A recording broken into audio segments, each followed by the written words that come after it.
नमस्कार, मैं Nisha Sharma #hair on air podcast series में आप सभी का स्वागत करती हूँ। आज का पॉडकास्ट वर्तमान समय के बर्निंग टॉपिक जो कि हेयर लॉस है उस पर केंद्रित है, क्योंकि ये भारत और दुनिया भर में लाखों लोगों को प्रभावित करती है।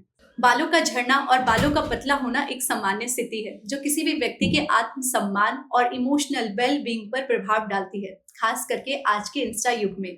तो आज के इस पूरे एपिसोड में हम बात करने वाले हैं कि हम अपने बालों को कैसे स्वस्थ रख सकते हैं और यदि हमारे बाल झड़ने लगते हैं तो हम इससे बचने के लिए क्या कर सकते हैं और हम हेयर स्मार्ट कैसे बन सकते हैं। तो इसके लिए, इसकी जानकारी के लिए और शिक्षित करने के लिए आज हमारे साथ है गुरुग्राम से famous dermatologist and trichologist doctor Santpal Sangwan ji आज हमारे साथ हैं #हेयर ऑन एयर पॉडकास्ट पर। डॉक्टर संतपाल सांगवान सर, आपका स्वागत है हमारे #hair on air podcast series पर। Thank you Nisha. Doctor Santpal Sangwan sir, आपसे जानना चाहते हैं कि अब तक के सफर के बारे में और आप कितने सालों से प्रैक्टिस में हैं एंड अब तक की सबसे इंटरेस्टिंग केस आपकी लाइफ का कौन सा रहा है? थैंक यू निशा आपके इंट्रोडक्शन के लिए। और मैं ये चीज़ बताना चाहूँगा कि मुझे इस फील्ड में 11 साल हो गए हैं और काफ़ी सर्जरीज मैं कर चुका हूँ। और हेयर ट्रांसप्लांट जैसे ही मैं पीजी करके आया और मुझे मौका मिला हेयर ट्रांसप्लांट में एंटर होने का, और ये मुझे इंटरेस्टिंग लगा। और डेफिनेटली एक ऐसी फील्ड है डर्मा में होते हुए जिसमें हम सर्जिकल का ऑप्शन देख पा रहे हैं। तो बहुत से इंटरेस्टिंग केसेस रहे हैं इसमें। मुझे भी लगा है कि बहुत से लोगों की मैं लाइफ चेंज कर पाया हूँ इसकी हेल्प से। देखने में तो ये सब एक कॉस्मेटिक प्रोसीजर है, लोगों के लिए लगता है कि शायद कोई बड़ी चीज़ नहीं है कि बाल आप बस किसी तरह से रोक लें, लेकिन मैंने बहुतों की लाइफ बहुत ज़्यादा चेंज होते हुए देखी है। एक हमारे एक पेशेंट थे जो कि इतनी डिप्रेशन में थे कि उनके हालांकि बहुत ज़्यादा हेयर लॉस भी नहीं था। ट्रांसप्लांट भी लगभग 2500 से 3000 ग्राफ्ट के आसपास मैंने किया था और करीब 2 साल तक वो घर से बाहर ही नहीं निकले थे।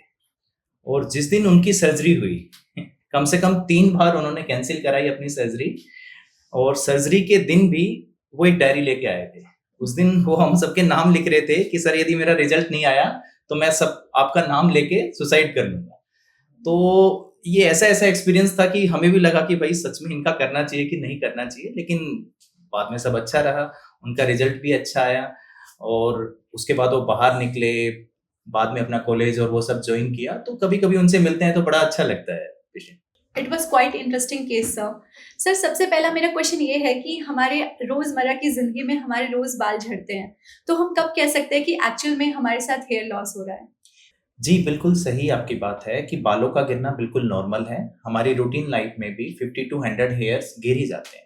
बाल एक लाइव चीज है, इनकी भी एक साइकिल रहती है, जैसे हमारी रहती है younger age, middle age, old age. बालों में इसमें हम एनाजन, कैटाजन, टीलोजन बोलते हैं। तो एक टाइम के बाद बालों को रिप्लेस होना ही है। जो ये नॉर्मल रिप्लेसमेंट होती है इसको हम हेयर फॉल या शेडिंग बोल देते हैं, जैसे कि पतझड़ में पत्ते गिर जाते हैं, तो आप उससे ही कंपेयर कर सकते हैं। लेकिन जब ये बैलेंस कि वो गिर ज़्यादा रहे हैं और आ कम रहे हैं तो बाल लगातार कम होते चले जाते हैं, इसे हम हेयर लॉस बोलते हैं। अब किसे हम हेयर लॉस कहेंगे, इसके कुछ स्पेसिफिक क्राइटेरिया हैं। यदि आपके 100 to 150 इससे ज़्यादा हेयर लगातार गिर रहे हैं तो इसे हम हेयर लॉस कहेंगे। यदि आपके हेयर लॉस लंबे समय तक, मतलब 2 महीने, 4 महीने इससे हो रहा है तो आपको हेयर लॉस कहेंगे, क्योंकि इस केस में बाल काफ़ी कम होने लगते हैं। कई बार ऐसा भी होता है कि हमें ज्यादा बाल गिरते हुए नहीं दिखाई देते हैं, तो उस केस में बालों की डेंसिटी का कम होना या आपकी हेयर लाइन का पीछे की तरफ खिसकना, इसको भी हम हेयर लॉस ही कहेंगे। तो ये क्राइटेरिया यदि आपको मिलते हैं तो आप अपने नियरेस्ट डर्मेटोलॉजिस्ट या हेयर ट्रांसप्लांट सर्जन के पास जाइए और अपने बालों को दिखाइए। डॉक्टर संतपाल सांगवान सर, पुरुषों में और महिलाओं में जो बाल झड़ते हैं उनमें क्या डिफरेंस है? देखिए, पुरुषों में और महिलाओं में बाल गिरना तो लगभग सेम ही बात है, लेकिन आप ये चीज समझिए कि इन दोनों में बाल गिरने के पैटर्न में, उसकी कोजिस में, एज जिस पे वो स्टार्ट होते हैं, इसमें काफी डिफरेंस है। जैसे कि पैटर्न से हम समझेंगे कि मेल में एक typical pattern of hair fall होता है। ये जो सामने का ये वाला हिस्सा या क्राउन वाले हिस्से जिसको हम मेल पैटर्न बाल्डनेस बोलते हैं, इस तरह से बाल जाते हैं। फीमेल्स में आप देखेंगे तो एक डिफ्यूज पूरे ही बाल थिन होने लग गए हैं, काफी पतले होने लग गए हैं, या फिर एक खासकर ये जो मांग वाला उनका पार्ट होता है यहाँ से खाली होने लगता है या इस पार्ट से। टिपिकल मेल पैटर्न बाल्डनेस उनमें कभी भी नहीं होती है। दूसरी चीज, मेल्स में प्रीडोमिनेंटली एंड्रोजेनेटिक एलोपेशिया, मतलब genetic causes of hair fall बड़ा कॉमन है। बाकी सब फैक्टर्स मुश्किल से 2 से 5% ही रहते हैं, जबकि फीमेल्स में इक्वली डिस्ट्रीब्यूटेड आप देखेंगे कि हार्मोन की वजह से हेयर फॉल, न्यूट्रिशनल डेफिशिएंसी जैसे कि आयरन, B12 डेफिशिएंसी की वजह से हेयर फॉल, या और भी अदर फैक्टर्स, खासकर स्ट्रेस और ये सब लगभग इक्वली कंट्रीब्यूट करते हैं। ऐसा नहीं कि मेल्स की तरह सिर्फ एक ही मेन फैक्टर है। फिर तीसरी चीज, मेल्स में बड़ी यंगर एज से हेयर फॉल स्टार्ट हो जाता है, जबकि फीमेल्स में टिल मीनोपॉज तक जनरली, कुछ एक्सेप्शन कोजिस को छोड़ दें तो उनके बाल थिक ही होते रहते हैं, उसके बाद हेयर फॉल स्टार्ट होता है। तो ये सब मेन फैक्टर हैं जिससे हम मेल और female pattern of hair fall में डिफरेंशिएट कर सकते हैं, और इवन ट्रीटमेंट भी इसके बेसिस पे डिपेंड करती है। डॉक्टर सांगवान सर, बालों को झड़ने से रोकने के लिए आप कौन सा फर्स्ट लाइन ट्रीटमेंट रिकमेंड करेंगे हमारे दर्शकों को? देखिए, बाल गिरने के बहुत से रीजन हैं। अगेन हम पहले भी बात कर रहे थे कि मेल्स और फीमेल्स में अलग अलग कारण हैं।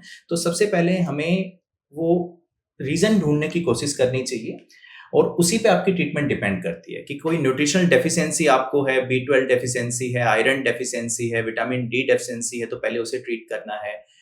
फिर कोई हार्मोनल डिसऑर्डर है, जैसे PCOS पॉलीसिस्टिक ओवेरियन सिंड्रोम है आपको, या थायराइड कोई डिसऑर्डर है, तो उसे ट्रीट करने की हमें कोशिश करनी है।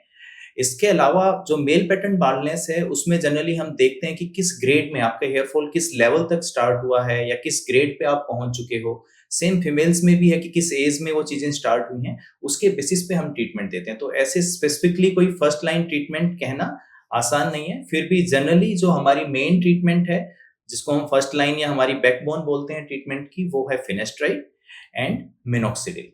इसके साथ एसोसिएशन में हम platelet rich plasma, PRP therapy, mesotherapy, low light level laser therapy, ये सब भी हम ऐड कर सकते हैं इसमें। डॉक्टर, क्या लॉस्ट हेयर दोबारा ग्रो हो सकते हैं? देखिए, ये थोड़ा सा मुश्किल क्वेश्चन है। इसका आंसर हाँ भी है और नहीं भी। ये डिपेंड करता है कि आप किस स्टेज में हमारे पास आए हैं।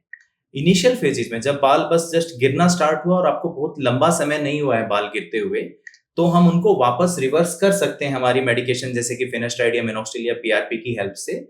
लेकिन यदि बालों की क्वालिटी बहुत वीक हो गई है, या बहुत लंबे समय से आपने उनका ध्यान नहीं रखा है, और आपकी बाल्डनेस एक अलग ही ग्रेड में चली गई है, तो उन्हें रिवर्स करना बड़ा मुश्किल है। तो इस केस में हमें हेयर ट्रांसप्लांट के बारे में ही सोचना पड़ता है। लेकिन फिर भी जब भी आपके साथ ऐसा होता है, तो आप एक बार डर्मेटोलॉजिस्ट से मिलिए, और हम डेफिनेटली मेडिसिन से या PRP से ट्राई करते हैं कि वो जिस हद तक रिवर्स हो जाए तो ठीक है। नहीं होता है तो फिर हम उनको प्लान करते हैं कि हेयर ट्रांसप्लांट करना है कि नहीं करना। डॉक्टर सांगवान, बालों को झड़ने से रोकने के लिए कोई न्यूट्रिएंट थेरेपी भी अवेलेबल है? डेफिनेटली निशा, ये मैं कहना चाहूंगा कि हम जितने भी हमारे पास हेयर फॉल या हेयर लॉस के जो भी केसेस आते हैं, उन सब में हम न्यूट्रिएंट थेरेपी डेफिनेटली ऐड करते हैं। क्योंकि ना, आप ये चीज समझिए कि बहुत बार न्यूट्रिएंट डेफिशिएंसी ही मेन कोज होता है बालों के गिरने का। और खासकर जो इंपॉर्टेंट न्यूट्रिएंट्स जिनकी मैं बात करना चाहूंगा, कुछ विटामिन है, सबसे मेन है बायोटिन, जो हर किसी को लगभग पता ही है। फिर विटामिन C का बड़ा इंपॉर्टेंट रोल है। बी कम्प्लेक्स, विटामिन B12 बहुत जरूरी है इसके लिए। फिर बड़े इंपॉर्टेंट मिनरल्स हैं, खासकर आयरन, जिंक, ये बड़े जरूरी हैं। और विटामिन D के रोल को भी हम नहीं भूल सकते, क्योंकि ये सब न्यूट्रिएंट्स मिलके ही हमारी बालों की प्रोडक्शन में, इनकी ग्रोथ में, इनकी शाइनिंग में, इस सब में हेल्प करते हैं। तो जितने भी हमारे पेशेंट आते हैं, हम उन सब में ये ऐड करते हैं। डिपेंड करता है मेल फीमेल में जो भी उनकी डोजिंग रहती है, और कोशिश करते हैं कि हर किसी में कम से कम बैलेंस न्यूट्रिशन जरूर दिया जाए। और इसके अलावा भी हम उनको प्रॉपर बैलेंस डाइट, इसके अलावा एडिशनल जैसे कि ओमेगा 3 फैटी एसिड, और ये सब भी उनको ऐड करने के लिए अपनी डाइट में स्पेसिफिकली बोलते हैं। डॉक्टर सांगवान, क्या पुरुषों और महिलाओं में एक ही हेयर न्यूट्रिएंट थेरेपी यूज होती है या फिर दोनों में अलग अलग होती है? देखिए, बिल्कुल जैसा मैंने आपको पहले भी बताया है कि दोनों में कारण भी अलग हैं। फीमेल्स में जनरली आयरन डेफिशिएंसी और B12 या बी कम्प्लेक्स की जो डेफिशिएंसी होना बड़ा ही कॉमन है, तो उनमें इस चीज की सबसे ज्यादा जरूरत होती है। मेल्स में जैसा कि मैंने बताया, मेन रीजन है हमारा DHT, या जो हमारा जेनेटिक हार्मोन जिसकी वजह से, तो हम DHT ब्लॉकर्स लाइक बीटा साइटोस्टेरोल, ये सब हम ऐड करते ही करते हैं उनकी न्यूट्रिएंट थेरेपी में। और फीमेल्स में आयरन और ये फोलिक एसिड, बी कम्प्लेक्स, इसके अलावा ओमेगा 3 फैटी एसिड्स, ये सब हमें ज्यादा ऐड करने पड़ते हैं। लेकिन बाकी जो न्यूट्रिएंट्स बीटा ब्लॉकर के अलावा लगभग वो सेम रहते हैं, जैसे बायोटिन सेम रहता है, या जितने भी विटामिन D या विटामिन C, ये सब दोनों में कॉमन ही होते हैं न्यूट्रिएंट थेरेपी। डॉक्टर सांगवान, ये एलोपीसिया क्या है? देखिए, एलोपेशिया हेयर लॉस का दूसरा नाम है। जब भी स्कैल्प पे या बॉडी के किसी पार्ट पे पार्शियल या कंप्लीट हेयर लॉस हो जाता है तो उसे हम एलोपेशिया कहते हैं। एलोपेशिया बहुत से तरह का है, जिसमें जैसा कि हम पहले डिस्कस हो गया, बहुत सी कॉजेज हैं इसके। खासकर इसको हम दो पार्ट में डिवाइड करते हैं, scarring and non scarring. Scarring में बिल्कुल स्कार की तरह हो जाता है, जिसके कुछ ऑटोइम्यून कॉजेज हैं, जबकि नॉन स्कारिंग में एलोपेशिया एरेटा या फिर एंड्रोजेनेटिक एलोपेशिया या जितने भी हार्मोन और न्यूट्रिशनल डेफिशिएंसी की वजह से होने वाले एलोपेशिया उसमें आते हैं। डॉक्टर सांगवान, ये जो हेयर थेरेपी होती है, हेयर ग्रोथ थेरेपीज, ये बालों के झड़ने में, उनको रोकने में या हेयर पैटर्न लॉस में कितना इफेक्टिव होता है? देखिए, जो ये थेरेपीज हैं जैसे कि पीआरपी या मेसोथेरेपीज, ये हमारी एसोसिएटेड रोल है। मेन जो थेरेपीज हमारी हैं जैसे कि मिनॉक्सिडिल और फिनास्ट्राइड, तो ये जो प्लेटलेट रिच प्लाज्मा या मेसोथेरेपी, ये उसके साथ होने से हमें एक बेनिफिट क्या मिल जाता है कि हम उनकी डोज एडजस्ट कर सकते हैं। दूसरा, ये स्पोर्टिंग रोल में रहते हैं कि जितना भी इफेक्ट उससे आता है डेफिनेटली 20 to 30% हम इंक्रीज कर सकते हैं उसके इफेक्ट को। इसके अलावा initial phases of hair fall, जिसमें हमें मेडिसिन देने की कई बार इतनी जरूरत नहीं पड़ती, तो अकेली पीआरपी थेरेपी या मेसोथेरेपी की हेल्प से भी हम हेयर फॉल को रोक सकते हैं। और कई लोगों को जिनका इवन हेयर फॉल ज्यादा नहीं हो रहा, उनकी थिकनेस को मेंटेन करने के लिए, उसकी डेंसिटी को अच्छा रखने के लिए भी इन थेरेपी की जरूरत पड़ जाती है। डॉक्टर सांगवान, बालों का झड़ने का मेन रीजन क्या है पतला होने का, एंड क्या ये रिवर्स भी हो सकती है? डेफिनेटली, बालों के झड़ने के जैसा मैंने बताया कि पहले भी बहुत सारे कोजेज हैं। हम इसको डिस्ट्रीब्यूट कर सकते हैं। सबसे पहले न्यूट्रिशन डेफिशिएंसी, जैसा कि B12 या आयरन या किसी भी चीज की डेफिशिएंसी की वजह से। फिर कुछ ऑटोइम्यून फैक्टर होते हैं जैसे कि एलोपेशिया एरेटा, LPP। फिर कई बार मेडिकल कोजेज, जैसे कि आप बीमार हुए लंबे समय तक, टाइफॉइड, टीबी या कोई भी इन्फेक्शन आपको हुआ, उसकी वजह से भी आपका हेयर फॉल हो सकता है। फिर सुपरफिशियल स्कैल्प की इन्फेक्शंस जैसे कि फंगल इन्फेक्शन या बैक्टीरियल इन्फेक्शन की वजह से भी हेयर फॉल हो सकता है। कुछ ड्रग्स, बहुत सारी दवाइयां हैं जिनकी वजह से भी बाल गिरते हैं। कीमोथेरेपी या और कोई कुछ ऐसी थेरेपी, रेडियोथेरेपी आपने ली है, उसकी वजह से भी आपके बाल गिर सकते हैं। मोस्ट कॉमन को, जैसा कि मैं पहले भी डिस्कस कर चुका हूँ, एंड्रोजेनेटिक एलोपेशिया, कि मेल पैटर्न बाल्डनेस में हमारा जो हार्मोन है, DHT हार्मोन, या इसके अलावा भी थायराइड हार्मोन या एस्ट्रोजन हार्मोन फीमेल्स में, ये भी हेयर फॉल का एक मेन रीजन है। डॉक्टर सांगवान, हेयर ट्रांसप्लांट के बाद क्या ग्राफ्ट गिरना संभव है? डेफिनेटली, हेयर ट्रांसप्लांट के बाद ग्राफ्ट ऐसे गिनने तो आसान नहीं है, लेकिन यदि आप थोड़ा सा जो हेयर ट्रांसप्लांट करते हैं उसमें एक स्लिटिंग होती है, जिसमें हम बालों में जो छेद बनाते हैं कि यहाँ बाल हमें डालने हैं, उसको हम डाई भी करके रखते हैं। यदि उन फोटोग्राफ्स को आप बड़ा करके देखें तो हम आसानी से एक एक उसको स्लिट को काउंट करके एक अंदाजा लगा सकते हैं कि कितने ग्राफ्ट है। इसके अलावा एक तरीका और है कि हम स्कैल्प को एरिया, जनरली जो भी एरिया हम, इतने एरिया में हमने ग्राफ्ट लगाने हैं, उसको एक ट्रांसपेरेंट फिल्म पे लेके उसको 2D में कन्वर्ट करके उसका सरफेस एरिया मेजर कर सकते हैं। और जनरली डेंसिटी जो हम देते हैं एवरेज, जैसे सामने की तरफ 45 to 50 होती है, पीछे 30 पर सेंटीमीटर स्क्वायर, उससे मल्टीप्लाई करके भी एक हम नियर एक अंदाजे तक पहुंच सकते हैं कि इन ग्राफ्ट को गिन सके। नहीं तो ट्रांसप्लांट के बाद वो इतने नजदीक नजदीक हो जाते हैं, उन्हें गिनना संभव नहीं है। डॉक्टर सांगवान, हेयर ट्रांसप्लांट और वीविंग में क्या डिफरेंस है? अगर कोई आपसे सजेशन ले कि हमें पहले हेयर ट्रांसप्लांट करवाना चाहिए या फिर वीविंग की तरफ जाना चाहिए, तो व्हाट डू यू सजेस्ट? देखिए, दोनों बिल्कुल डिफरेंट प्रोसीजर हैं। हेयर ट्रांसप्लांट एक नेचुरल प्रोसीजर है। वीविंग में, जिसको हम पैच भी आजकल बोल देते हैं, कि आपके आर्टिफिशियल हेयर या किसी और के हेयर्स हम लगा के एक पैच की हेल्प से चिपका देते हैं। तो ये पेशेंट का डिसीजन रहता है। कई बार अब कुछ पेशेंट हैं जिनका डोनर एरिया बिल्कुल ही नहीं है, मतलब ग्रेड 7 में यहाँ तक बाल चले गए हैं या निकाल सकते हैं, वो अच्छे बाल नहीं है, उन केस में हम सर्जरी परफॉर्म नहीं कर सकते, तो उन्हें वीविंग करानी पड़ती है और कोई ऑप्शन नहीं होता। दूसरा, MI का कोई पेशेंट है या ब्लड प्रेशर अनकंट्रोल्ड है या डायबिटिक पेशेंट, सीवियर डायबिटीज वाले पेशेंट है, जिनमें अगेन हम सर्जरी परफॉर्म नहीं कर सकते, उनके लिए यही चॉइस है। फिर कुछ लोग डरते हैं हेयर ट्रांसप्लांट से, वो घबराते हैं कि हेयर ट्रांसप्लांट डेंजरस है, तो उनके लिए भी एक ऑप्शन है। या फिर टेम्परेरी हेयर फॉल, टिलोजन एफ्लुएम में, या फिर कीमोथेरेपी के लिए, जिसमें बाल आपके वापस आ ही जाएंगे, तो आप हेयर ट्रांसप्लांट कराने की जगह कुछ समय के लिए वीविंग या पैच आप रखवा लीजिए, तो वो भी एक अच्छा ऑप्शन है। लेकिन जो लोग नेचुरल हेयर ट्रांसप्लांट चाहते हैं, या उनका स्पोर्ट्स में या ऐसी फील्ड में है कि आप पैच या ये सब नहीं लगा सकते, या उससे आपको एलर्जी, इचिंग ये सब होती है, तो definitely hair transplant better option है और एक परमानेंट ऑप्शन है। और कॉस्ट भी आप देखेंगे तो लगभग एक समय के बाद दोनों की एक बराबर ही पड़ जाती है, तो डिसीजन लेना आपके लिए ईज़ी हो जाता है। और स्टिल आपके कोई भी क्वेरीज़, क्वेश्चन हैं, तो हम डिटेल में भी इसमें बात कर सकते हैं। Doctor Sangwan, after transplant hair में जो स्कैब्स बच जाते हैं उसको क्या करें? देखिए, वो तो ऑब्वियसली वॉश ही करने होते हैं। हेयर ट्रांसप्लांट के बाद स्कैब, क्योंकि जो हम स्किन भी इसके साथ रखते हैं, 5 टू 6 डेज़ बाद वो स्कैब हम वॉश कर देते हैं। फिर एक बार स्कैब हटाने के बाद ये बाल बिल्कुल नेचुरल जैसे दिखाई देते हैं। बहुत सारे लोग कई बार इस प्रोसेस को हम कितना ही उनको याद दिलाते हैं, करना भूल जाते हैं। तो ये स्कैब कई बार इन्फेक्शन का सोर्स भी हो जाते हैं और ये इचिंग और इरिटेशन भी करते हैं। तो जैसे ही आफ्टर 6 टू 7 डेज जनरली आपको हेड वॉश कर देना चाहिए और ये स्कैब रिमूव कर देनी चाहिए। कई बार आप कंफर्टेबल नहीं होते तो आप अपने क्लिनिक में जाके भी अपने डॉक्टर से बता सकते हैं। आजकल बहुत से क्लिनिक भी आपका हेड वॉश आफ्टर सर्जरी कर देते हैं। Now let's talk about myths about hair loss. So पहला मिथ ये है कि अगर आप हैट पहनते हैं तो वो भी एक हेयर लॉस का रीजन है। देखिए, ये मिथ तो है, लेकिन ये बात थोड़ी बहुत सही भी है। देखिए, लोग ना बहुत टाइट कैप पहनते हैं या हेलमेट पहनते हैं, तो डेफिनेटली ये परमानेंट हेयर लॉस का कोज नहीं है। लेकिन यदि आप टाइट कैप पहन रहे हैं तो कुछ रीजन है। एक ट्रैक्शन एलोपेशिया होता है, जिसमें हम इतनी टाइट कैप पहनते हैं तो हमारी हेयरलाइन पीछे की तरफ खिसकती चली जाती है ट्रैक्शन की वजह से। फिर कई बार फ्रिक्शन, या आप ऑयल को बड़ा क्लीन नहीं करते जो स्कैल्प में जम जाता है, या बड़े लंबे समय तक हेड पहने रहें, तो भी आपका हेयर फॉल हो सकता है। तो इससे बचने के लिए थोड़ा सा लूज कैप पहने, रेगुलर अपने स्कैल्प को वॉश करते रहें, इवन अपने कैप को भी क्लीन रखें, कहीं वो इन्फेक्शन का सोर्स ना बन जाए।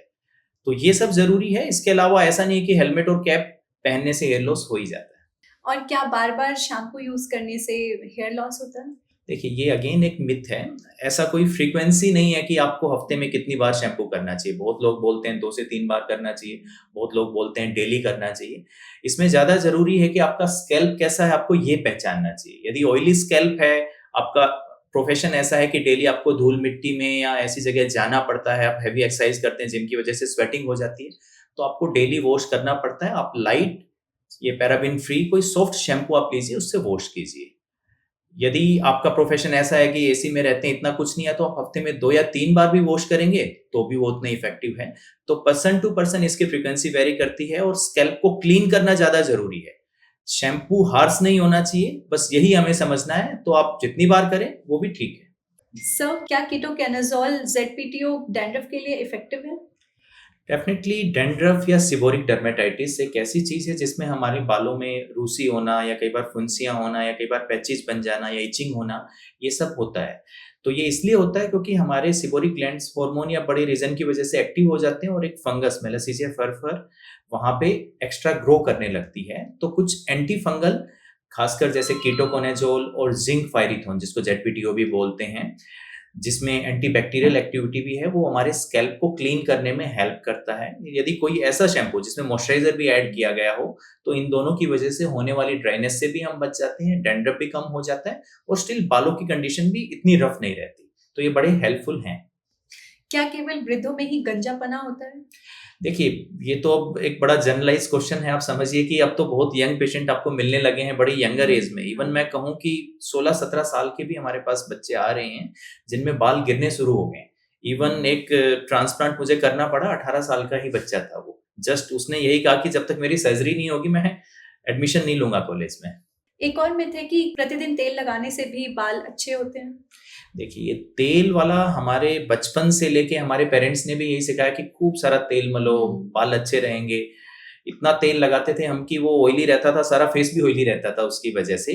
तो तेल का बालों की ग्रोथ में कोई रोल नहीं है। तेल एक अच्छा मॉइस्चराइजर है। पहली बात, ये बहुत ज्यादा जड़ों पे या स्कैल्प में इसमें मसाज नहीं करनी चाहिए, नहीं तो ये डैंड्रफ को या सिबोरिक डर्मेटाइटिस को भी बढ़ा देगा।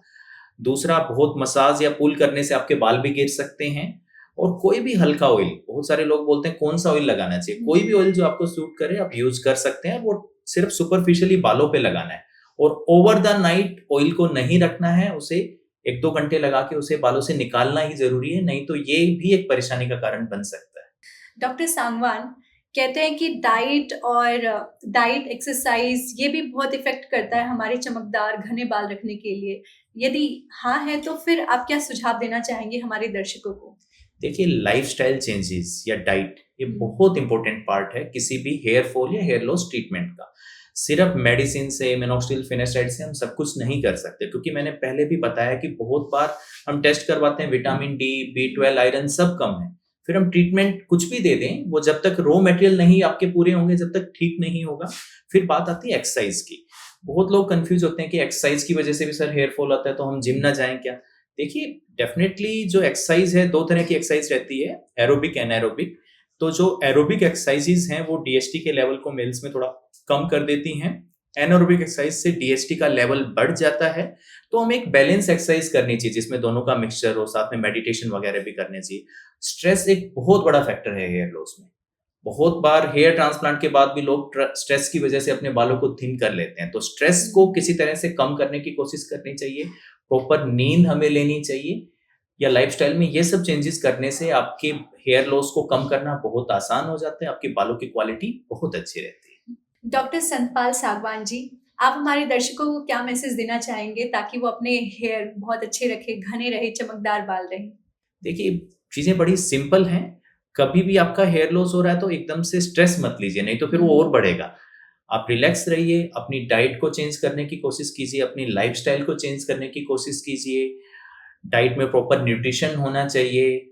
बहुत ज़्यादा गूगल पे या बहुत ज़्यादा मार्केटिंग वाले इन प्रोडक्ट्स की तरफ मत भागिए। कोई भी जादुई शैम्पू या जादुई ट्रीटमेंट नहीं बना है। हुँ। फिर भी आपका हेयर फॉल नहीं रुकता, तो अपने आस-पास अपने डर्मेटोलॉजिस्ट को ज़रूर दिखाइए। वही एक सही डिसीज़न ले सकता है आपके इसके बारे में कि क्या आप में प्रॉब्लम है, और उसको अच्छे से दूर कर सकता है। तो अपने लाइफ़स्टाइल में चेंजेस, बैलेंस्ड डाइट, ये सबसे ज़रूरी पार्ट है किसी भी हेयर लॉस ट्रीटमेंट का। तो मैं चाहूँगा कि इसी पे ज़्यादा फ़ोकस कीजिए हुँ। और रिलैक्स रहिए, और टाइमली सॉफ्ट शैम्पू आप यूज़ कीजिए। Thank you so much doctor for your valuable time from busy schedule. Now अगर कोई हमारे दर्शक आपसे कॉन्टैक्ट करना चाहते हैं, तो वो आपसे कैसे कॉन्टैक्ट करें अगर कोई भी इस क्लिनिक की सर्विस लेना चाहते हैं तो?